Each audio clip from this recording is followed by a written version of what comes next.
Seeing something like this, it's something you never forget. I mean, growing up here in the Panhandle, nothing really happens, but when you see something like this, it brings the community together, and it opened my eyes to just how dangerous railroading can be. And it's something you never forget. It's heartbreaking. On a hot, dry summer day in Goodwell, Oklahoma, the small Texas county town would be rocked to its core by a devastating head-on collision between two trains traveling at a combined speed of over 80 miles per hour. If it weren't for the double-stacked intermodal containers, auto racks full of burning automobiles, and locomotives charred and dented to the point you couldn't tell what they were, the smoke trail would mislead you into thinking this was a plane crash of some sorts, scorching the desert plains. And the obvious question everyone had to be asking was, why? Why did this have to happen? Why did it need to happen?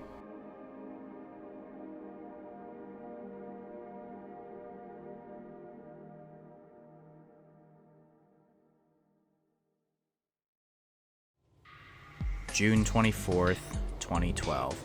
On this day, two Union Pacific freight trains were traveling in opposite directions on the Pratt subdivision, a line built by the Rock Island, later the Cotton Belt, with some signals of those glory days still standing in spots at the time, but most were already replaced by Safetran-designed hooded signals, nicknamed Vaders by rail fans due to the shape resembling the Sith Lord himself. Heading westbound was Union Pacific AA-MM LX-22, a loaded autorack train heading from Kansas City, Kansas to Los Angeles, California. Engineer John Hall is 49 years old and hired out on Union Pacific back in 1995. His conductor was 34-year-old Juan Zurita. Both have 3 locomotives under their command. On the head end was SD-70 Ace 8692 and SD-70M 4855, both being Electromotive Division designs. On the rear was a Distributed Power Unit, or DPU for short, being a General Electric model, an AC 4400CW numbered 7215. DPUs were remotely operated via radio signal inputs from the lead locomotive, in this case the 8692. This process dates back to the steam age as manned helpers, but these unmanned pusher units wouldn't start showing up until the late 70s, namely on the Southern Pacific. It slowly became the norm on Class 1 railroads throughout the 2010s and still remains a common practice today. They depart Pratt, Kansas at 5:32 a.m. Central Daylight Time. Heading eastbound was ZL AAH 22, an intermodal or Z train coming from Los Angeles bound for Chicago, Illinois. The crew was also a 2-man crew consisting of 56-year-old engineer Dan Hall and 49-year-old conductor Brian Stone. Their train consists of 3 locomotives on the head end and 1 DPU.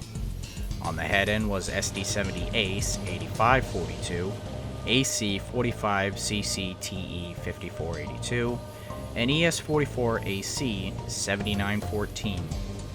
On the rear was AC 45 CCTE 7735. The train departs from Dalhart, Texas at 8:45 a.m. Coincidentally, not only do the trains share the same type of lead locomotive, but engineers of the same last names. While not directly related, they are cousins. This section of track, like most rail lines within the United States, consisted of a single-track main with passing sidings to allow trains of opposite directions to pass one another. On this day, the Z train was scheduled to travel down the main and stop at the east end of the Goodwell siding in the town of the same name. The rack train would then switch itself off the main into the siding to clear up the main and allow the Z train to pass. Then the rack train can rejoin the main on the west end of the siding, and both trains would, in theory, carry on to their destinations. While the movement of both trains are planned out by the dispatcher and the trains receive their corresponding signal aspects, It is the train crew's responsibility to not only call signals as they pass them, but also follow them accordingly. It's a practice that's existed since the days of towers and cabooses, even before the invention of radios with more antiquated forms of communication. Failure to do so always led to some sort of disaster. Today would sadly be no exception. At approximately 9:56 a.m., the rack train passed an advanced approach signal at milepost 478.6, about 5 miles from the east end of Goodwell siding. According to the General Code of Operating Rules, or G-Corps for short, the rulebook Union Pacific follows, the train should proceed, prepare to pass next signal not exceeding 40 miles per hour, and be prepared to enter diverging route at prescribed speed. The crew obliged and began to slow down the train, passing the signal at around 51 miles per hour and decelerating. At around the same time, the Z train also passes an advanced approach signal at milepost 487.9, 2 miles from East Goodwell. However, the train passed this signal at over 67 miles per hour with no attempt to slow down. 2 minutes later, they pass an approach signal at the west end of Goodwell siding stating proceed, prepare to stop at next signal. Trains exceeding 30 miles per hour must immediately reduce to that speed. Again, however, they don't do anything and pass the signal at more than twice the authorized speed. Meanwhile, the rack train passes milepost 481.2, showing an approach diverging signal, also known as approach slow if you ask NORAC, approximately 2.6 miles from East Goodwell. This indicated proceed, prepare to advance on diverging route at next signal at prescribed speed through turnout.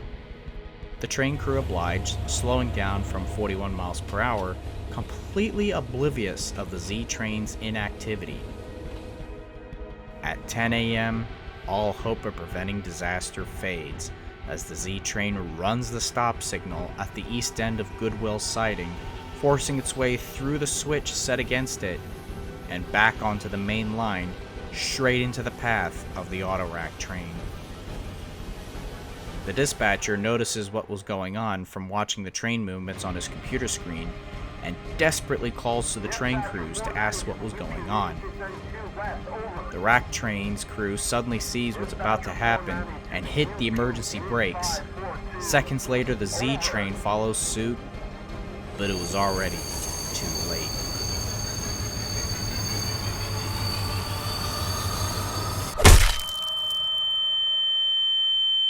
I repeat, UP8692, do you have a copy? Over.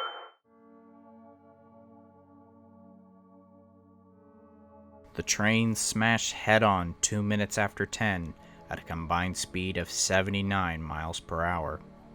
The immense impact eviscerated all the locomotives on the head end, rupturing their fuel tanks, starting a massive fire.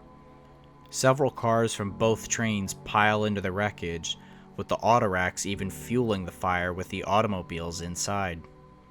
As for the crews, both Dan Hall and Brian Stone are killed in the Z train, with no hope of bailing in time due to the train's rapid speed. The engineer of the rack train, John Hall, also died. While attempting to bail, he was crushed in between the two lead locomotives at the moment of impact, with very little remaining of his body. Juan Zurita, the conductor of the rack train, was the lone survivor, managing to successfully jump just before impact, suffering minor injuries. Many witnesses stared in shock at the crash site, with firefighters descending onto the scene to extinguish the fire and tend to the surviving conductor. Locals, upon hearing about the accident, even drove to the accident site to see for themselves the carnage of one of the worst train collisions in recent times.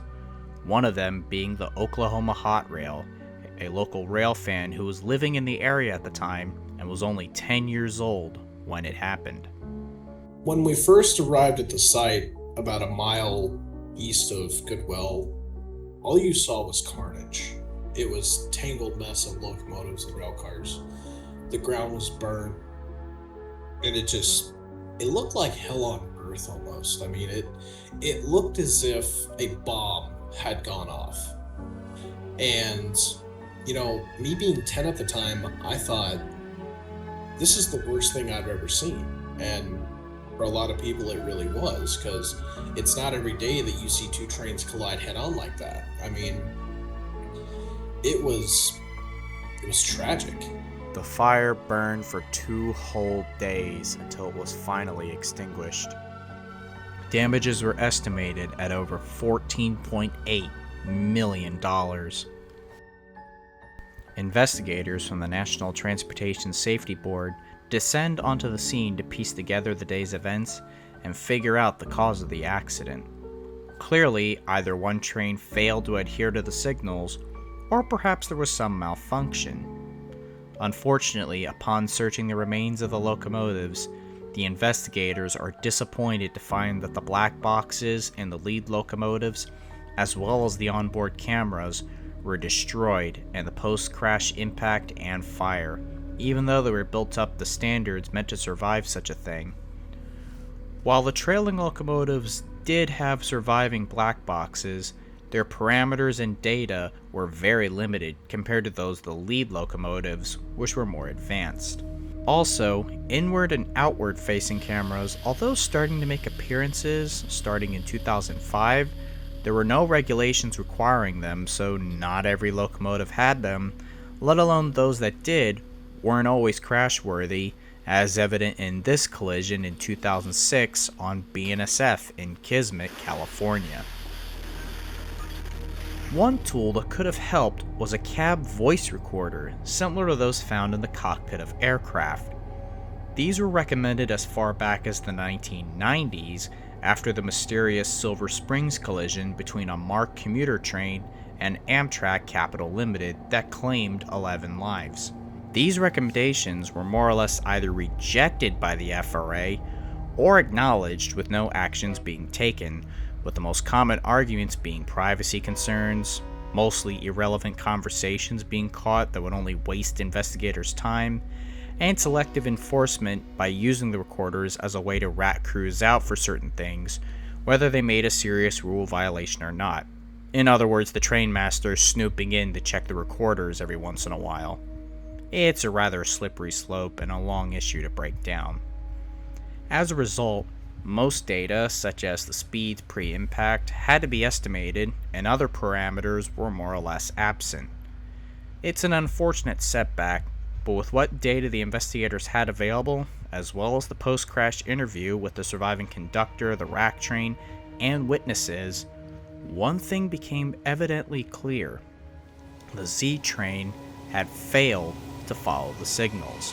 When the Z train passed the approach signal at the west end of the Goodwell siding, the train was traveling at over 60 miles per hour, twice the 30 mile per hour speed the signal was commanding the crew to reduce to, almost as if nobody was at the controls. What was going on in that cab? Train crews have pretty simple but important responsibilities between the 2 or 3 man crew that would be present in the cab. Contrary to popular belief, the conductor is in charge of the train itself, doing everything from tonnage profiles, throwing switches, guiding the engineer to cuts of cars in yards, making sure the brakes work, and so on and so on.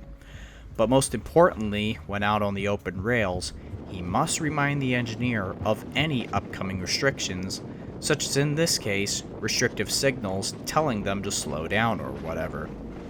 By contrast, the engineer is just the man behind the throttle, maintaining safe operation of the train. These are clearly stated in G-Corps and the Union Pacific's own operating rule handbooks. Both the conductor and engineer must announce to each other in the cab the aspects of all signals encountered. This includes making a radio transmission to the dispatcher and trains in the area, notifying of the train symbol, the signal ID, be it the block or control point, the aspect, and sometimes the lead locomotive's number. However, not only do the transmissions vary from railroad to railroad, there were no radio recordings available, nor are they required. Therefore, it can't be determined whether any signals were announced on the radio or not. So, how could they miss the signals? Work records weren't conclusive about whether fatigue was a factor, but it is worth noting that both crew members, like all Class 1 railroaders, had irregular work and sleep patterns where one day you'd be working at 6 in the morning, another day would be at 10 p.m. at night. Quite the contrary compared to smaller short lines and even passenger operations. A semi-truck driver that happened to be passing the train on the highway noted that the train was blowing the horn at select crossings, so it was clear that the crew wasn't asleep at the time of impact. However, it wasn't until the medical records that the investigators got a plausible answer to the cause of the collision. The engineer of the Z train, John Hall, according to medical records, showed signs of his eyesight deteriorating. 20/70 vision in his left eye and 20/100 on his right. Normal eyesight is around 20/20, with some cases like yours truly boasting 20/10 vision, being above normal. Basically, in the case of his right eye, he could only see details at 20 feet compared to what a normal person could see at 100 feet. And despite wearing glasses, the FRA requires a minimum of 20/40 vision, meaning he should have been laid off, and these documents even dated back to his last eyesight specialist visit in 2009, 3 years before the wreck. He had also failed his color vision test that same year, showing signs of going colorblind. Despite complaining about having trouble seeing the signals, he failed to report this recent lapse in his vision to Union Pacific, or, more than likely, he hid these records to keep his job. This had happened before in other accidents, such as another head-on collision in February 1996, when 2 New Jersey Transit commuter trains collided at Secaucus Junction in New Jersey, due to one engineer suffering from color blindness as a result of his diabetes. In that case, he also did not disclose the records to New Jersey Transit. That wreck cost both engineers and one passenger their lives. In conclusion, the engineer of the Z train was borderline blind, making him very well miss the signals, but why didn't the conductor stop him? Unfortunately, it will never be known for sure, but either way, he couldn't have spotted the signals. Likely he was either disengaged from his duties, having been there for 9 years already, relying on his engineer to respond to the signals, was napping in the cab, under the influence, texting on his phone, or anything else.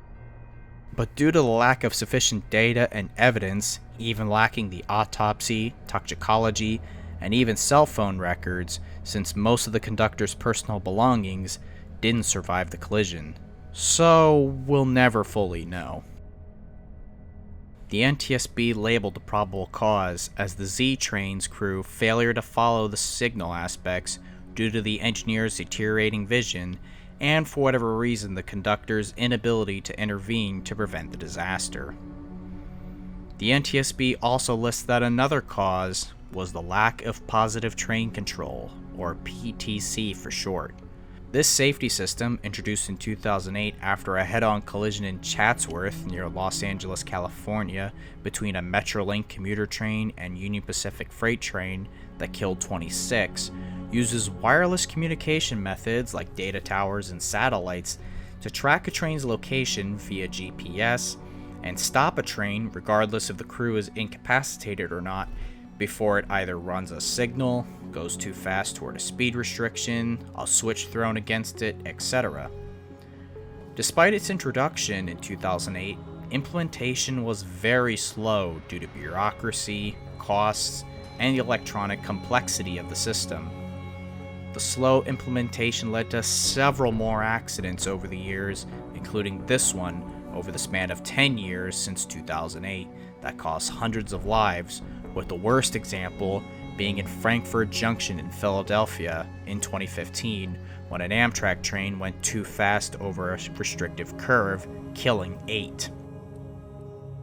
PTC does have the potential to suppress a lot of accidents such as this to prevent them from happening in the first place, but railroaders and experts do agree that PTC can't make the railroad gremlin free. In fact, it's proven to be more of a headache at times, with software failures that could bring entire networks to a standstill, to smaller railroads, namely the Reading and Northern in eastern Pennsylvania, being praised by the press for its extremely safe handling of train dispatching without PTC due to an extreme focus of communication and safety. Still though, many state that had PTC been in place at the time of the accident, the Z train would have gone into emergency, taking control out of the crew's hands and stopping them before running the red signal at the Goodwell siding. A slightly older but more reactive system could have also prevented the accident, that being cab signals. Cab signals dated back to the steam age, namely on the Pennsylvania Railroad, where as soon as a train passed the signal, the aspect would display in the cab, and any aspect that wasn't clear would need to be acknowledged. Otherwise, not only would a very loud buzzer go off in the cab, the train would go into emergency braking. Sure, the crew could have complacency acknowledged the signal, not fully knowing what it was, and the system Union Pacific used still had colored aspects on the display, but the original from the Pennsylvania Railroad days relied on position signals, where even someone that was colorblind could make out what the signals were just by the position of the lights alone, since Pennsylvania Railroad signals at the time of its introduction were either old semaphore signals or had one color for each aspect, amber, so you could tell the aspect by the physical position of the signal rather than just the color of the lights. And being so close above the crew's head, they'd have to be completely blind to not see the aspects within the cab. After the accident, Juan Zurita, the lone survivor of the crash, took Union Pacific to court for damages, but the case was dismissed. Very little info though has been released about this case. Juan presumably never worked at the railroad again.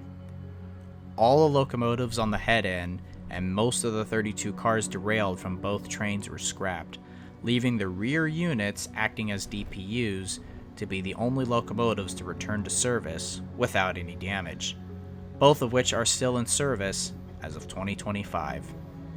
14 years have gone by since the accident, and even today there's still several questions left unanswered, as there has even been theories that the signals were miswired, since crews reported that the signals would sometimes fluctuate between aspects, even though they passed NTSB testing during the investigation. Not to mention the replacement of most Rock Island era signals along the line for newer SafeTran Vader types was not long before the accident. Scary enough, a near repeat of this very accident would occur in neighboring Texas on the neighboring BNSF Railroad, coincidentally in the town of Panhandle. However, that's a story for another day.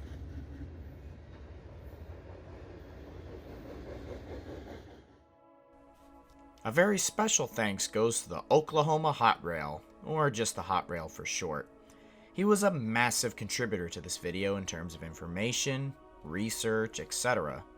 This video was frequently requested over the years by countless people, but the Hot Rail was probably the most vocal about it, being native to the area near the accident site, witnessing the aftermath as a kid, and being a good friend of mine. I always kept saying no since it occurred on my birthday, but man, what a dumb excuse that was. Also, yes, today is my birthday, 26 years experience of not dying, just 1 year closer to the grave. While you're at it, go check out my Patreon or channel memberships on this channel for exclusive content that I'm long overdue in providing, as well as my GoFundMe page that's basically a tip jar because YouTube algorithms prefer the low-effort AI crap over content with solely human effort, not to mention taxes suck. That's about it for now. See you next time.